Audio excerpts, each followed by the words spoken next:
നമസ്കാരം. നിത്യജ്യോതിഷത്തിലേക്ക് എല്ലാ മാന്യ പ്രേക്ഷകർക്കും സ്വാഗതം. ഇന്ന് 2025 നവംബർ മാസം 19-ാം തീയതി 1201 ആണ്ട് വൃശ്ചിക മാസം 3-ാം തീയതി ബുധനാഴ്ച.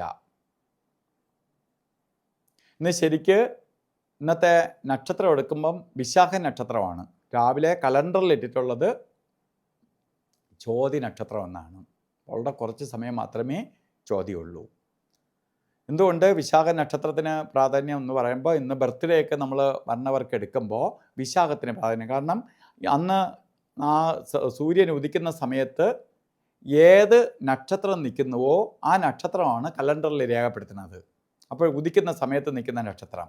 അപ്പോൾ ഇത് കണ്ടിട്ട് ആളുകൾ വിളിക്കും, ഒന്ന് നക്ഷത്രം ചോതിയാണല്ലോ കലണ്ടറിൽ ഇട്ടിക്കുന്നത്, പിന്നെ വിശാഖം എന്ന് പറഞ്ഞ് എന്തുകൊണ്ടാണ്? നല്ലതാണ്. അപ്പോൾ ഇത് ശ്രദ്ധിക്കുന്ന പലരും എന്നെ വിളിച്ച് പറയാറുണ്ട്. അപ്പോൾ ശ്രദ്ധിക്കുന്നു എന്നുള്ളതിന് തെളിവാണ്.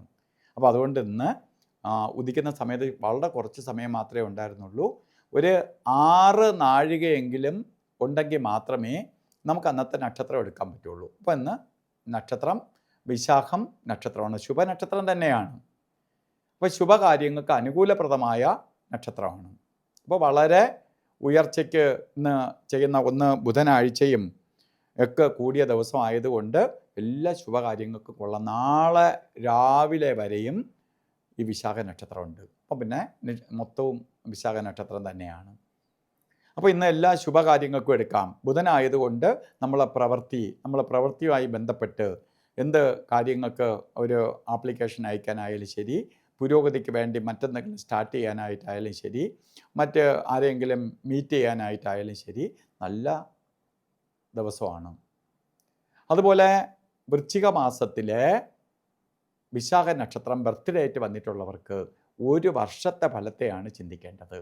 വാർഷിക ഫലത്തെ ചിന്തിക്കുമ്പോൾ വളരെ പുരോഗതിയെ കൊടുക്കുന്ന ഒരു വർഷം നിങ്ങൾക്ക് പ്രദാനം ചെയ്തു തരും. പുരോഗതിയുടെ ഒരു വർഷമായിരിക്കും നിങ്ങൾക്ക്. സാമ്പത്തിക നേട്ടം മാത്രമല്ല, ഉദ്യോഗമില്ലാത്തവർക്ക് ഉദ്യോഗത്തെ കൊടുക്കും.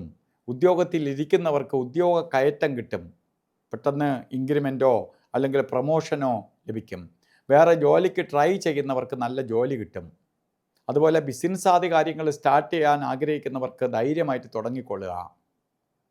പുതിയ ബിസിനസ് തുടങ്ങുന്നതിനൊപ്പം തന്നെ നമുക്കുള്ള ബിസിനസ്സിനെ ഡെവലപ്പ് ചെയ്യാൻ നോക്കുന്നവർക്ക് നല്ലതാണ്. അല്ലെങ്കിൽ അതിൻ്റെ ബ്രാഞ്ചസ് ഒക്കെ സ്റ്റാർട്ട് ചെയ്യുന്നവർക്കും ഗുണപ്രദമായ അവസ്ഥ ഉണ്ടാവും. അതുപോലെ പഠനവുമായി ബന്ധപ്പെട്ട് ഉപരിപഠനത്തിനും, ഇപ്പോൾ വിദ്യാഭ്യാസം കുറച്ച് മങ്ങി നിൽക്കുകയാണ്, അങ്ങനെ നിൽക്കുന്നവർക്ക് ഒന്ന് ഉത്സാഹിച്ചാൽ മതി, നല്ല റിസൾട്ട് വരും. അപ്പോൾ ഉപരിപഠനത്തിനും കൊള്ളാം. വിദേശത്തൊക്കെ പോയി പഠിക്കാനും അനുകൂലപ്രദമായ സമയമാണ്. അതുപോലെ ഇന്ന് എല്ലാത്തിനും കൊള്ളാം. പക്ഷെ നമ്മൾ ഓരോ കാര്യത്തിന് പോകുമ്പോൾ രാഹുകാല സമയം, യാത്രയ്ക്ക് മാത്രം, പോകുന്നതിന് മാത്രം രാഹുകാലം നോക്കി പോകണം. ഉച്ചയ്ക്കായതുകൊണ്ട് ശരിക്കും രാഹുകാല സമയം 12 മണി 10 മിനിറ്റ് തൊട്ട് 10 മിനിറ്റിൻ്റെ വ്യത്യാസമേ ഉള്ളൂ തൊട്ട് സ്റ്റാർട്ട് ചെയ്യും. ശരിക്ക് 1 മണി 36 മിനിറ്റ് വരെ ഉള്ളൂ. അപ്പോൾ ഈ രാഹുകാല സമയത്ത് ശുഭയാത്രകൾ ചെയ്യരുത്. പിന്നെ ചെയ്യാൻ പാടില്ലാത്ത 2 സമയമുണ്ട്. ഗുളികനും യമകണ്ഠൻ്റെയും കാലഘട്ടം. അതിൽ ഗുളിക കാല സമയം വരുന്നത് 10:43 തൊട്ട് 12:10 വരെയും, യമകണ്ഠ കാല സമയം വരുന്നത് 7:51 തൊട്ട് 9:17 വരെയും. ഈ സമയം ഒരു ശുഭകാര്യത്തിനും എടുക്കാതിരിക്കുക. അതുപോലെ നമുക്ക് അഭിജിത്ത് മുഹൂർത്തം എല്ലാ ദിവസവും ഉണ്ട്. അഭിജിത്ത് മുഹൂർത്തം പറഞ്ഞത് ശരിക്കും 11 മണി 46 മിനിറ്റ് തൊട്ട് 12:34 വരെ. അല്ലാതെ തന്നെ മുഹൂർത്തം ഉണ്ട്. അല്ലാതെ നമുക്ക് കിട്ടിയില്ലെങ്കിൽ അഭിജിത്ത് മുഹൂർത്തം എടുക്കുന്നത് കൊണ്ട് ദോഷമില്ല. ഇന്ന് നമ്മൾ ഓരോ കാര്യത്തിന് പോകുമ്പോഴും വസ്ത്രധാരണത്തിന് പ്രാധാന്യം കൊടുക്കണം.